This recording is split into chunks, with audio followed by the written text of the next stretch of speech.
Bon, pas prêt alors. Tout va bien? C'est bon. C'est à vous qu'on pose la question. Alors vous vous rappelez que tout à l'heure nous étions arrivés avec une question simple. Nous vous avions dit être venus sans aucune naïveté mais avec toute notre franchise et être venus surtout écouter quel compromis, quelle concession était prêt à faire le camp du président de la République. Et je sors en vous disant aucune. Aucun compromis, aucune concession. Je ne vous dis pas que nous n'avons pas discuté.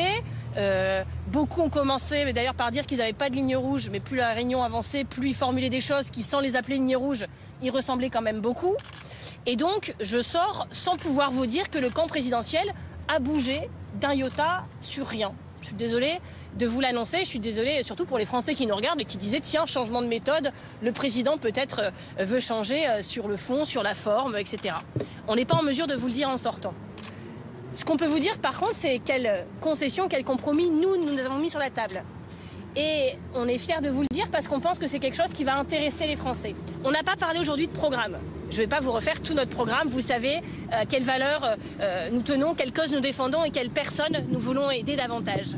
Mais on a posé un geste fort, celui si nous étions nommés, parce que oui, les socialistes, les communistes et les écologistes ont énormément insisté sur le fait que, en termes de récit, en termes de légitimité démocratique, en termes de reconnaissance du résultat des élections, il fallait nommer un Premier ministre issu des rangs de la gauche ou des écologistes dans la lignée du nouveau Front populaire. Ça nous paraissait assez indispensable et nous l'avons défendu à maintes reprises. Mais nous nous sommes engagés, si nous étions nommés, à ne pas utiliser le 49.3. Quand on dit ça, on voit bien que c'est un exercice de reconnaissance finalement de la démocratie parlementaire. Ça veut dire aussi que ça nous oblige.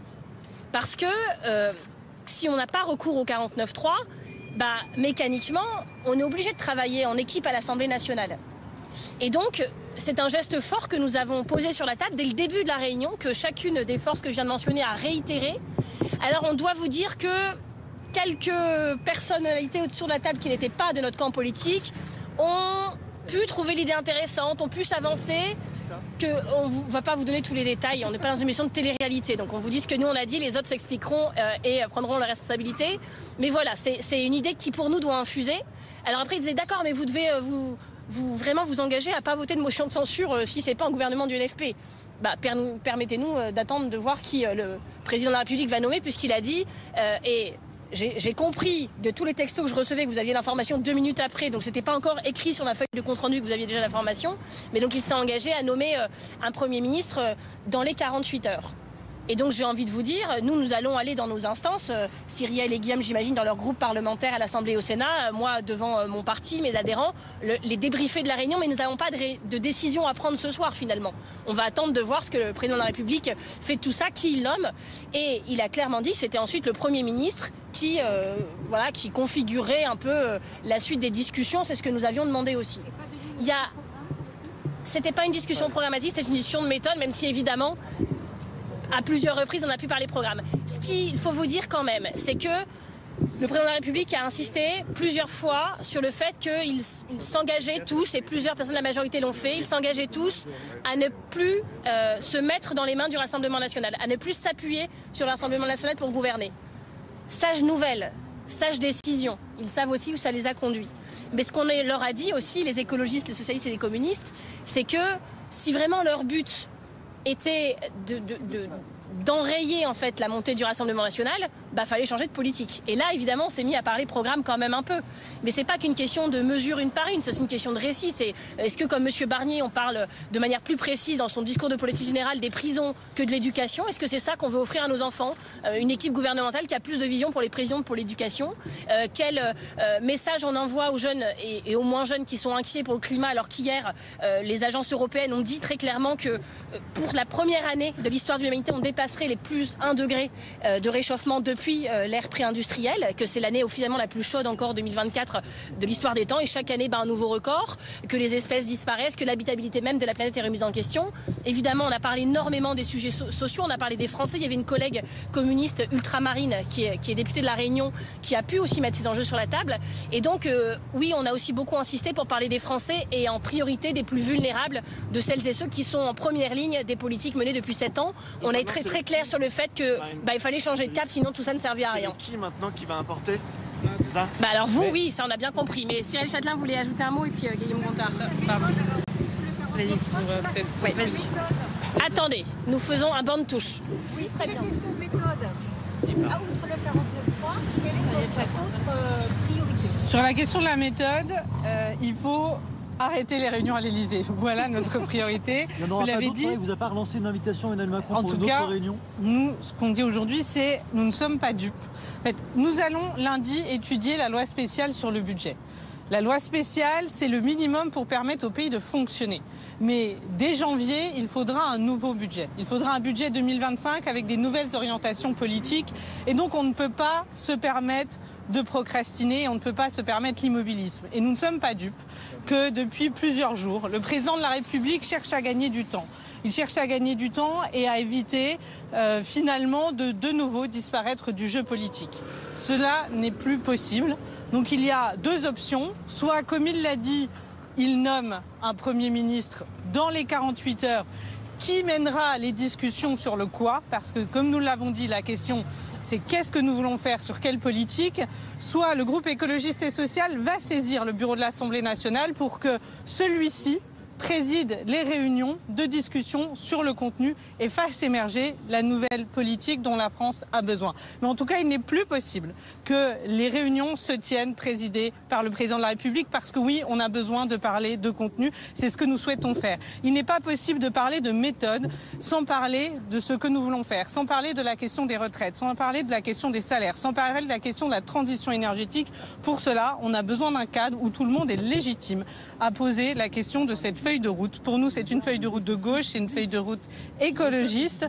Et donc oui, nous le redisons, nous appellerons le bureau de l'Assemblée nationale à réunir un cadre de discussion. Mais si vous avez vu le début de mon intervention, voilà. Mais on va reprendre. Mais en fait, je pense que ça démontre la question d'une inquiétude quand même très forte et de l'urgence. Et c'est pour ça que nous appelons à ne plus procrastiner. C'est extrêmement important. Le président s'est donné du temps. Maintenant, il doit choisir. Soit il nomme le nouveau Front populaire, qui est le seul en capacité à avoir une politique et de changement sans dépendre du Rassemblement national, soit il refait l'histoire et finalement il renomme quelqu'un issu du bloc central ou des LR et de nouveau il aura la honte et le déshonneur. Est-ce qu'on a cette réunion était inutile? Non, mais ce qu'on a vraiment proposé, c'est de revenir aux fondamentaux, c'est-à-dire de revenir à la démocratie et au parlementarisme, c'est-à-dire de remettre au cœur la question de la démocratie, notamment effectivement avec la question du 49.3, de dire qu'il n'y aurait pas d'utilisation, en tout cas c'est une proposition d'utilisation du 49.3 pour remettre justement ce travail parlementaire au cœur. Et maintenant ce qu'on demande au président de la République, de revenir sur ce qu'il devrait être, c'est-à-dire son rôle, nommer un Premier ministre. C'est ça l'urgence. Donc il a dit que ça serait dans 48 heures, en tout cas nous on souhaite et on ne travaillera qu'avec un futur Premier ministre, et notre exigence et notre demande, c'est qu'il soit issu du nouveau Front populaire, en tout cas que ça soit un Premier ministre de la gauche et des écologistes, parce que encore une fois c'est une question démocratique par rapport aux élections législatives qui se sont déroulées. Et donc voilà, tout simplement revenir à nos fondamentaux, parce qu'en réalité tout ça est clairement assez simple en fait. Mais nous, si c'est pas un premier ministre de gauche, on pourra dire qu'on a un président de la République qui est encore dans le déni. Si ce n'est pas un premier ministre de gauche, ça voudra dire qu'il recommence, comme il a fait avec Michel Barnier, et on sait déjà ce qui va se passer. Donc à un moment donné, il faut juste regarder les choses clairement, regarder la réalité en face. C'est ce que j'ai dit la dernière fois. J'ai eu l'impression que le président de la République avait un petit peu avancé, était un petit peu sorti de son déni. On l'a encore accompagné aujourd'hui. Maintenant on attend les 48 heures qui nomme un Premier ministre de gauche et écologiste, et puis ensuite on fera notre travail. Si c'est un Premier ministre du centre, est-ce qu'il sera soumis à une censure de votre part? On va déjà attendre qu'il nomme ce Premier ministre. En tout cas, on lui a donné, on l'a aiguillé, on lui a donné toutes les orientations pour voir où était le point d'équilibre. Et moi, je suis sûr et je suis persuadé qu'il sait où est le point d'équilibre, qu'il sait où se trouve la vraie question pour avoir un gouvernement qui puisse tenir plusieurs mois et qui surtout puisse donner un avenir à notre pays, qui puisse régler les vraies réalités, comme on a pu l'entendre, parce qu'il y a ce besoin-là, que ça soit dans les collectivités, que ça soit au niveau social, que ça soit pour les agriculteurs, on a besoin de réponses, donc on a besoin d'un gouvernement, et donc on a besoin de lignes claires, et donc on a besoin du Front populaire. Alors, non mais en fait, c'est intéressant votre question, parce que ce qu'on comprend de votre question, c'est donc ça peut être un Premier ministre du camp macroniste, on a compris, avec d'ailleurs les mêmes, peut-être à la même place, peut-être dans le désordre, mais grosso modo la même équipe, pour mener la même politique. Et donc nous disons une chose très simple, les mêmes causes entraîneront les mêmes conséquences. Mais pardon, on a le sentiment que ça n'avance à rien quand même ce soir, Marine Tondelier. Juste avant vous, c'était Laurent Wauquiez qui réitérait Laurent Wauquiez n'avance à rien, ça je vous confirme. Les mêmes lignes rouges qu'il avait déjà évoquées vendredi. Oui, et vous revenez ce soir nous voir en nous disant les mêmes choses qu'on a déjà entendues. Ça n'avance en fait à rien. Alors, vous avez compris que nous avions suggéré un cadre dans lequel les Républicains n'étaient pas présents, parce qu'on estime qu'ils portent très mal leur nom. On estime que une chose nous réunissait dans cette pièce en grande partie, c'était le fait d'avoir contribué au barrage républicain. Ils n'y ont pas contribué. Ils n'étaient pas de ce côté-là de l'histoire. Monsieur Wauquiez s'est permis d'ailleurs de faire le malin sur le sujet.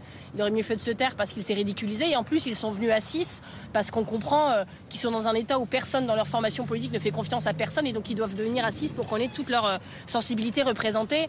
Donc, franchement, c'était pas à la hauteur. Voilà. Et donc, on estime que dans un cadre avec eux, on voit bien ce que ça veut dire quand ils sont autour de la table. Donc ça, c'est pas le cadre que nous avions proposé. Par contre, si vraiment vous voulez que je sois au maximum de mon optimisme, je peux faire un effort. La première chose, c'est que M. Macron s'est pas précipité à 20h le jeudi, le lendemain de la censure, à nommer quelqu'un vraisemblablement encore plus à droite qu'avant, comme il avait prévu de le faire. La deuxième chose, c'est qu'il a consenti à une réunion pas exactement dans le périmètre que nous aurions souhaité. Vous l'avez compris, parce que nous, on avait aussi suggéré à l'AFI de venir. On pensait que ça aurait été important pour donner plus de poids aux propositions que nous portions. Mais au moins, cette réunion avec les forces politiques pour qu'on se parle, pour qu'on pose nos accords et aussi nos désaccords, vous l'avez compris, ait lieu. Et puis troisièmement, quand j'entends tout le camp macroniste et celles et ceux qui nous ont conduits là dire « nous nous engageons à ne plus travailler avec le Rassemblement national, à ne plus nous mettre dans leurs mains à l'Assemblée nationale », on se dit que c'est quand même un progrès majeur. Mais si c'est pour s'arrêter là, vous avez raison, ça n'aura pas servi à grand-chose. Donc on leur dit encore un effort. Nous avons posé une proposition forte sur la table, celle de ne plus utiliser le 49.3. Ils devraient faire de même. Ils devraient faire de même parce que je vous rappelle que les Français, des fois on dit les Français ne s'intéressent plus à la politique. Je pense que tous les Français savent ce que c'est qu'un 49.3 parce qu'au moment de la réforme des retraites, ils l'ont... je ne vais pas dire qu'ils l'ont pas vu venir, mais ils l'ont senti passer, ils s'en rappellent. Et donc je pense que pour rétablir la confiance dans la politique, c'est une mesure importante. Mais vous voulez à tout prix qu'on censure tout le monde, mais évidemment qu'on ne va pas aller... je ne vois pas pourquoi un Premier ministre de droite aura envie de trouver des compromis de fond avec nous, c'est pas vrai. D'ailleurs, M. Wauquiez, il vous l'a dit en sortant, il a une obsession à dire « alors j'ai pas de ligne rouge sauf tout le programme du NFP ». Ah bon ? Bah ok. Il n'était peut-être pas à la bonne table. Ce délai de 48 heures, c'est un engagement ferme du président. Il y a eu beaucoup d'annonces de délais précédemment qui n'ont pas été tenues. C'est l'objectif. Un objectif ou un engagement ? C'est un engagement objectif. C'est une déclaration et on sait que les déclarations du président de la République ne sont pas toujours suivies des faits. C'est pour ça que nous nous disons il y a deux cas. En fait, les questions que vous posez, on se dit que tout est possible, en tout cas qu'il y a besoin de ne pas rester bloqué. Et toutes les questions que vous posez sur Premier ministre de droit, enfin en gros à quoi ça sert ? On le dit, effectivement, pour le moment, ça n'arrive pas à suffisamment avancer parce qu'on n'ouvre pas les questions de fond et c'est de ça dont on a besoin de parler. Est-ce qu'on est prêt de faire un budget en allant chercher des nouvelles recettes ? Est-ce qu'on est prêt à abroger la réforme des retraites ? Est-ce qu'il y a un engagement sur la transition écologique ? En fait, oui. En fait, tant qu'on n'a pas répondu à ces questions, eh bien, c'est difficile de se positionner définitivement. Et la deuxième chose, vous nous interrogez, moi j'ai quand même une personne que je n'entends pas, que j'ai peu entendue pendant la réunion, il s'appelle Gabriel Attal. Et en fait, je pense que c'est aussi l'un des points d'immobilisme, c'est non seulement le président qui profite de ce moment pour revenir au cœur de l'arène politique, mais aussi Gabriel Attal qui finalement est un peu coincé. Il a deux options. Soit il reconduit une politique avec les LR, main dans la main avec le Rassemblement national, soit il accepte enfin de discuter sur les sujets dont je viens de parler, la question des recettes, la question des retraites, la question de la transition. Et donc il accepte le fait qu'il peut y avoir une cohabitation et que la gauche et les écologistes, le nouveau Front populaire, et le poste de Premier ministre. Mais aujourd'hui, cette parole qui manque, c'est celle de Renaissance et de son président de groupe, de parti, qui reste extrêmement vague. Donc désormais, toutes les questions concernant les compromis, comment on avance, comment on fait, vous les adressez donc à Monsieur Attal, qu'on a trouvé bien muet et dont on attend les réponses. Est-il prêt à son tour, comme nous l'avons fait, à s'engager à ne pas utiliser le 49.3 s'il était nommé au gouvernement, lui ou quelqu'un de son camp? Nous y sommes prêts, et à gouverner et à le faire dans le respect du travail parlementaire. C'est la position des écologistes, c'est la position du nouveau Front populaire et ça ne fait que commencer, n'est-ce pas? Merci. Bon courage. Merci beaucoup. Voilà la prise de parole des